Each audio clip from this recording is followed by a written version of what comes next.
What's going on, guys? This is Mac for B4YB. Welcome back to the channel. In today's video, I'm finally giving you guys my review of the iPhone 11. Please excuse the screen protector, it may be reflective. So I've been using the iPhone 11 for about a month now, and I just want to share with you guys my thoughts of this device. So like I said in my first video, if you guys haven't seen it, check it over here. In my first video, I said that I've used the last iPhone I used was the iPhone 6s. There are a lot of things I notice about this phone that reminds me a lot of that phone. I mean, it's an iPhone, so no matter what you do, if you use an iPhone before, you already have an idea of what kind of phone you're going to get. So let's talk about the value proposition here. So as you know, on my channel, I like to focus on tech that's centered towards getting you the most bang for your buck. And I think right now the iPhone 11 is probably the most bang for your buck phone that you can get that Apple's ever made. Apple coming off of the iPhone XR, which is already a pretty compelling device for the money, and cutting that price tag by $50 and adding all the features that the iPhone 11 has right now, I think it's one of the smarter moves that Apple has done in a long time. I'm not saying that the 11 is a cheap phone. I'm just saying it for the money, it's a great phone. You're getting all the high-end specs that you get with the Pro models, except that you don't have that OLED display, you don't have that third telephoto camera, get a nice frosted finish, and then you get stainless steel instead of aluminum. Speaking of aluminum, let's talk about the build quality and the hardware. I think that this just is an amazing device. The build quality is exceptional. Apple always knows how to make a solid phone. Whether or not their design is up to your liking, if you're a big fan of it or if you're not, can't argue that the hardware is not solid. It's very solid. Every time they build something, it's of high quality.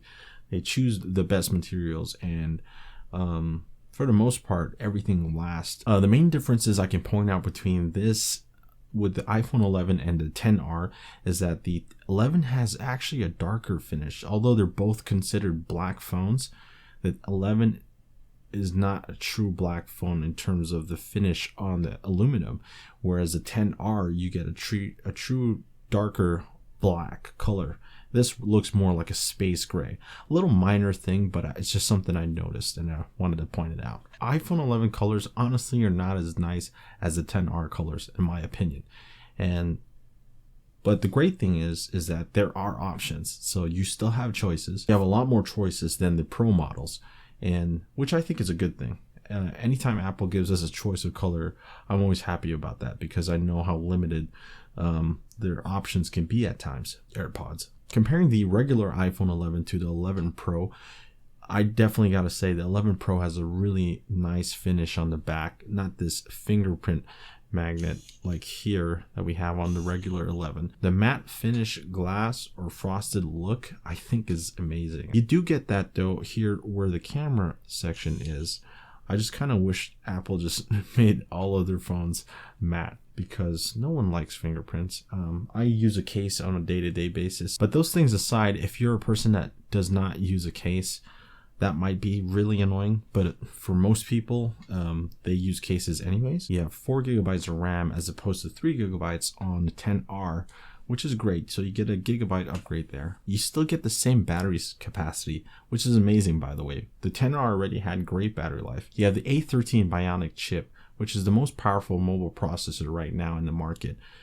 And it's also very efficient. So that combined with the battery capacity and the lower resolution 720p display, it just creates a great long-lasting device. With most phones, they have high resolution displays, and honestly you can't really take full advantage of those high resolution displays unless you're really watching high resolution content. It's cost saving, plus it's going to give the users a better experience for those people that don't consume most media on their phones. Now if you're a person that just loves to watch videos, watch Netflix, YouTube and all that on your phone as your main media consumption device, you might want to think about getting the Pro instead. Another big thing with this announcement when they announced the iPhone 11 was iOS 13. iOS 13 has a lot of great improvements baked into the software, which is great because now I'm starting to see a lot of things that Android had for a long time finally make its way over to iOS, and has supported older devices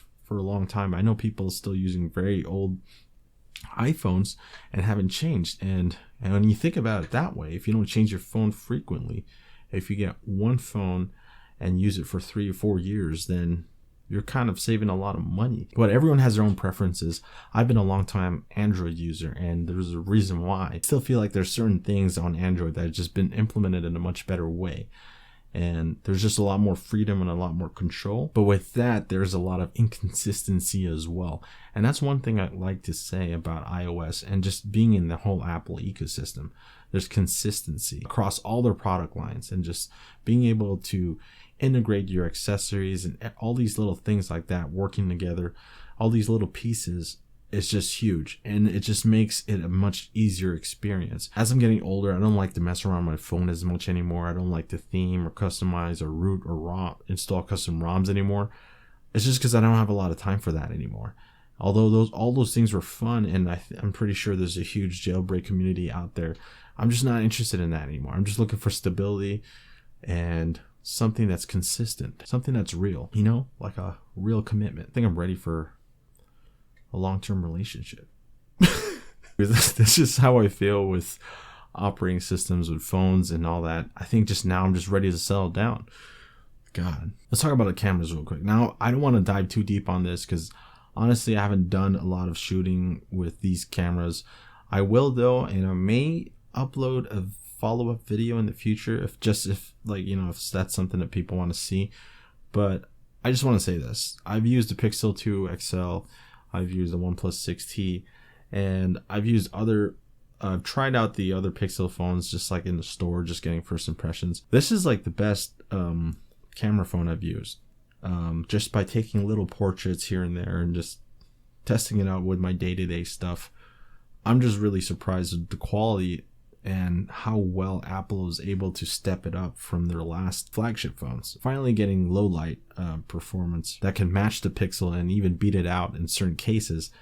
I'm just really happy to see that. Finally, Apple's caught up in ways they've kind of taken the lead here. And the hardware is great. They've made the right choice in implementing an ultra-wide lens. I'm really disappointed with what Google did with the Pixel 4. I feel like Apple just made all the right choices this year, and Google just made like really random choices. I would choose the iPhone 11 over the Pixel any day. But this versus the 7T, that's a kind of a close call. But from a camera standpoint, I have to say the iPhone is the way to go. iPhone 11 will not disappoint unless you really need that telephoto lens. Spending the extra $300, $400 for the Pro, I don't see why. Just get the iPhone 11. Really, save the money. The reason why I'm saying go for the iPhone 11 versus the Pro is because I don't feel like the Pro warrants the Pro name or price tag for what you get, because you're essentially getting everything with this. Like I've said before, I just keep hammering the nail on that. But I think it's really important to know that, because that's a lot of money. $300, $400, that's a lot of money. I went with the 128 gig version because the standard 64 gigabyte I think should not exist on the Pro model. That's one thing I feel like Apple should improve on. The Pro model should start at 128. This could start at 64. That's fine. I've been saying a lot of good things about the 11, but it's not a perfect phone. Definitely things that Apple could improve on, and let's talk about that real quick. First con is that it does not include the fast charger. Apple includes the fast charger with the Pro devices, so at least they got that down. Finally, they caught up to the game, but it just sucks that they don't include that with this phone. The charging brick honestly is pathetic, and it charges really slowly. I wirelessly charge my phone every night. Even though it's really slow, it's honestly not a big deal because the battery life is so great. I always come home, I have like 50, 60, 70% battery life left, and that's me going around the whole day using this device. And even if I forget to charge the phone, I could honestly make it through half a day with it. Just because of that, it's not really a big deal, but it would have been great if you forgot to charge it overnight. You can just charge it up real quick if you had the fast charger. So, I mean, you can always buy it from Apple, which is $30. It's kind of a ripoff, but yeah, at least that option's there. Another con I want to point out is the design. Although I gave it praise in that it's built really well, it's really old. This is probably Apple's last year using this design or this chassis, so probably next year is you're going to see a radical change. You still have that hideous notch, you still don't have the greatest amount of screen real estate. In all honesty, that doesn't bother me as much as I thought it would. Holding this phone is just way easier to manage, and once you're using the device, you don't even notice the bezels too much. And the notch, I got used to it, as sad as it is. Face ID, I got used to that as well. Still not as accurate as I want it to be, but it's really fast at times, and sometimes it can hit me at different really weird angles and it still unlocks my phone. So Face ID is pretty impressive. I still would have preferred Touch ID to get rid of the notch. And the last con, like I said, was the display. Honestly, like, it was really hard for me to tell that this was a 720p display when I first looked at it. But now that I've had it and I've used it for a month, watching videos is the only time I can really notice that it's not the highest quality screen. I would choose that for greater battery life and faster performance and all this and that. All the benefits from using this screen balance it out. You know, it's worth it, in my opinion. I feel like I'd rather have better battery life than a sharper screen, you know. I mean, if I'm able to see all the text and I'm able to check all my emails and text messages and all that, then it's worth it. I don't really consume all my media on this device to begin with. It's just a great phone. There's no reason why you shouldn't buy it, and it's probably going to be the best-selling iPhone Apple's ever made.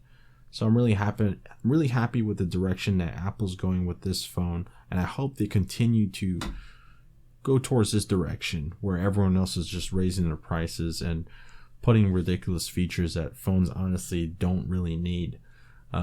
So they made all the right choices here and very practical. So really happy with it, and I'm going to stick with it for a while. Anyways, guys, this has been Mac for B4YB. I hope you guys enjoy this video. If you want to see more content like this, please consider subscribing to the channel. Hit that bell icon so you're notified whenever I upload a new video. And yeah, thanks for watching, guys. I'll see you in the next one. Can you fucking just do this one thing? Hold on, give me a second. Can you Stop laughing. Wait, hold on. Why is this dick pics, Joe? Shut up. Hold on. Can you just stop? Dude, it's not hard. All you have to do is hold the fucking phone. Oh my god. Oh my god. Okay, hold on.